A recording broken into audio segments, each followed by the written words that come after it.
Assalamualaikum warahmatullahi wabarakatuh. Perkenalkan, nama saya Vinka Kumalasari, NIM 19441682, Prodi S1 Akuntansi kelas 6C.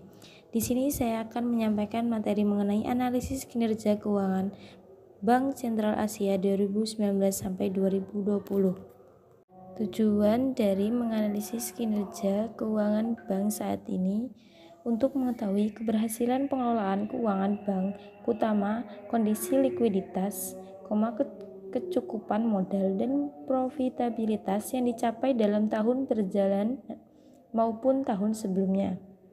Selanjutnya, untuk mengetahui kemampuan bank dalam mendayagunakan semua aset yang dimiliki dalam menghasilkan profit secara efisien. Jenis rasio keuangan bank itu ada 5. 1. Aspek permodalan, 2. Aspek likuiditas, 3. Aspek rentabilitas, 4. Aspek rasio usaha, 5. Aspek efisiensi usaha. Dan aspek permodalan itu dibagi menjadi 2. 1. Primario ration. Primario ration adalah untuk mengukur kemampuan permodalan bank dalam menyanggah akibat berbagai kerugian yang tidak dapat dihindari. Rumusnya, primary sama dengan equity dibagi total aset dikali 100%. 2, yaitu capital ration. 1 adalah untuk mengukur kemampuan permodalan bank dalam menyanggah sejumlah pinjaman pada nasabah. Rumusnya, capital sama dengan equity dibagi total loan dikali 100%. Bank Sentral Asia perhitungan primary ration pada tahun 2019 sampai 2020. Tahun 2019 equity 174.143.156 rupiah, total asetnya 989.989.312 rupiah. Primary ration yaitu 18,95%. Dan pada tahun 2020 equity-nya 184.714.709 rupiah. Total asetnya 1.075.570.256 rupiah. Primary rationnya 17,17%. Analisis berdasarkan perhitungan primary ration pada tahun 2019 sebesar 18,95%.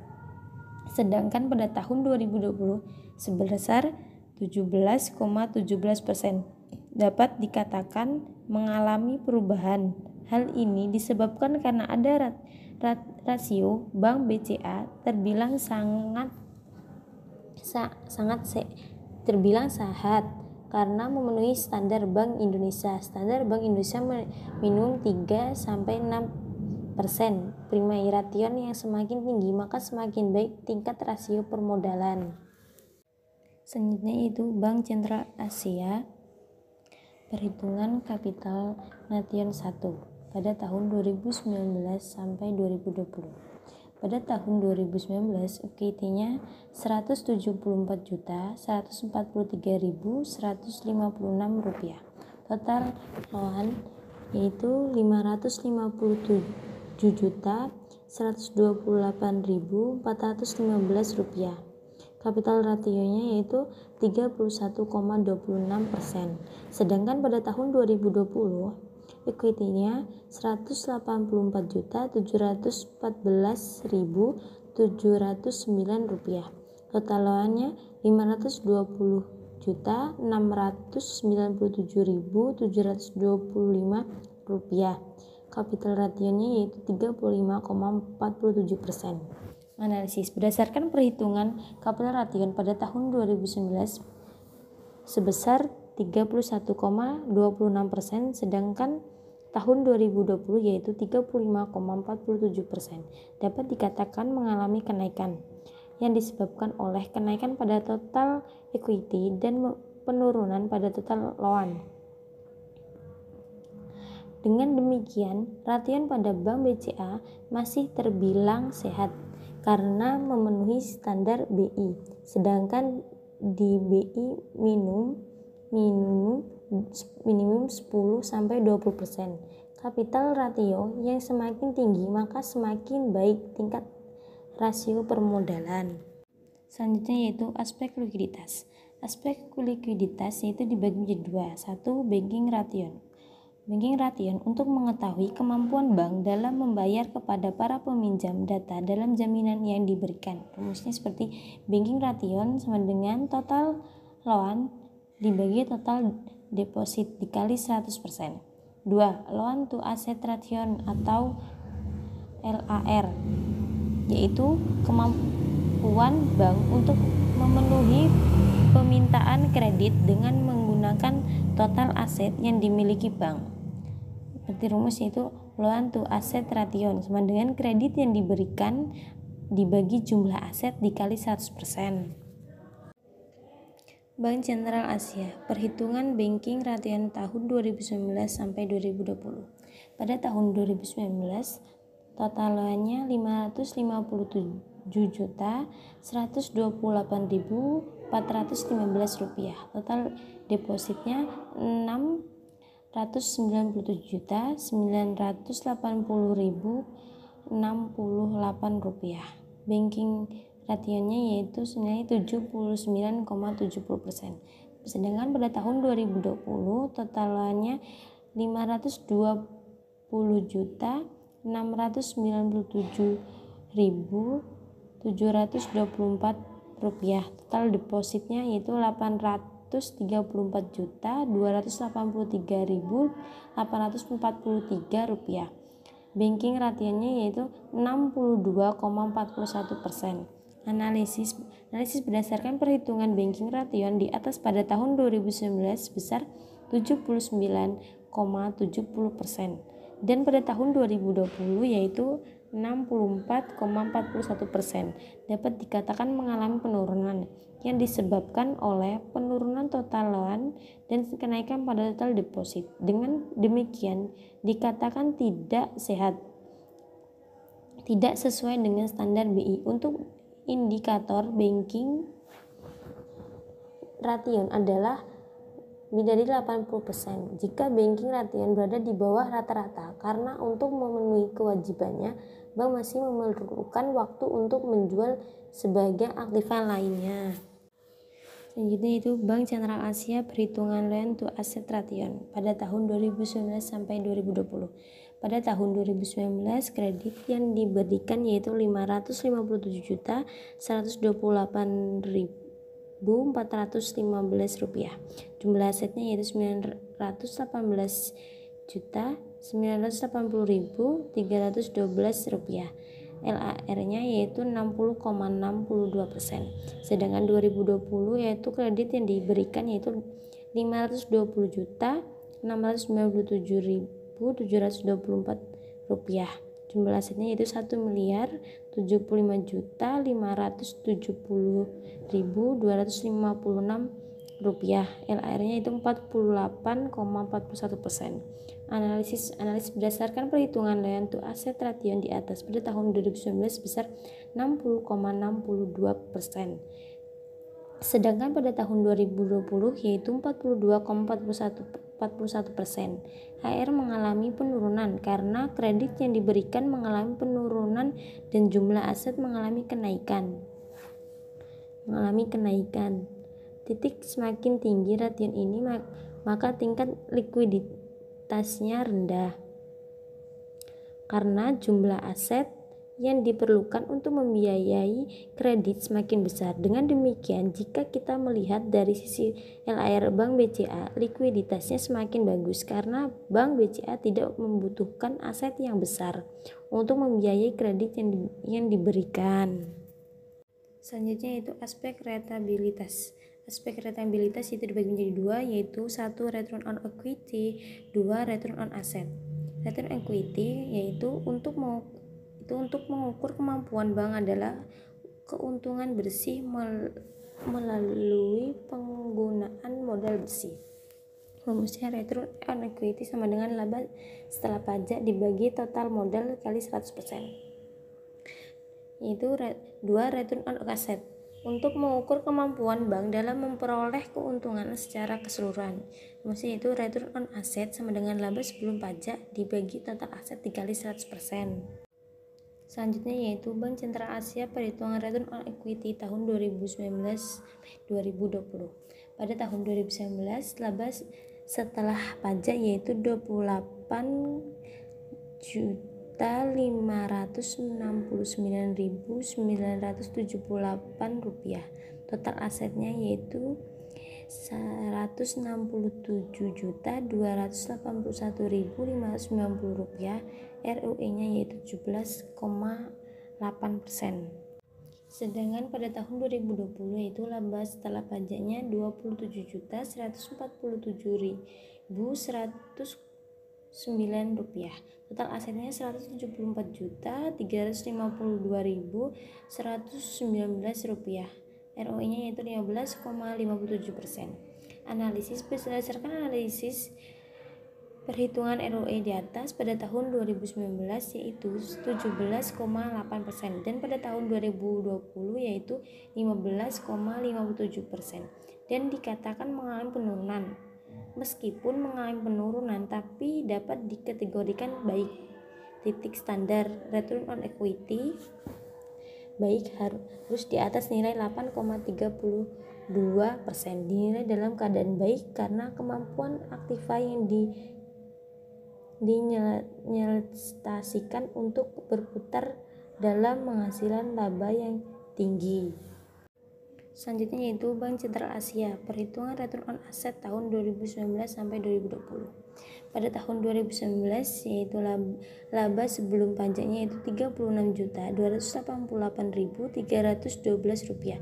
Total asetnya 918.989.312 rupiah. ROE-nya yaitu 39,49%. Pada tahun 2020 laba sebelum pajaknya yaitu 33.568.307 rupiah. Total asetnya yaitu 100.075.570 rupiah. ROE-nya 31,21%. Analisis berdasarkan perhitungan return on asset pada tahun 2019 yaitu 39,49%, sedangkan 2020 menurun menjadi 31,21%, maka dapat dikategorikan baik. Titik karena nilai standar nilai latihan yaitu harus di atas nilai 5,98%. Jika nilai ROE di atas 5,98% dapat dikatakan baik sebaiknya. Jika di bawah 5,98% dikatakan kurang baik dalam keadaan baik karena kemampuan aktiva yang diinvestasikan untuk berputar dalam menghasilkan laba yang tinggi. Aspek rasio usaha yaitu dibagi menjadi dua. Satu, aspek risk yaitu aspek risk untuk mengukur kemampuan bank dalam menyangga resiko kegagalan mengembalikan simpanan yang segera dibayarkan kepada debitur melalui jaminan modal sendiri. Rumusnya yaitu aset sama dengan equity dibagi total aset dikurang charge kurang sekuritas kali 100%. 2. Kredit risk untuk mengukur kemampuan bank dalam menyangga resiko kegagalan pengembalian kredit oleh kreditur.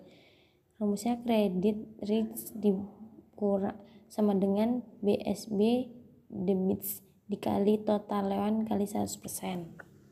Selanjutnya Bank Sentral Asia perhitungan aset risk tahun 2019 sampai 2020. Tahun 2019 equity-nya yaitu 174.143.156 rupiah. Total asetnya itu 918.989.312 rupiah. Charge-nya 25.421.406 rupiah. Securities-nya 9.575.565 rupiah. Aset risk-nya 19,28%. Pada tahun 2020 equity-nya yaitu 184.714.709 rupiah. Total asetnya 1.575.256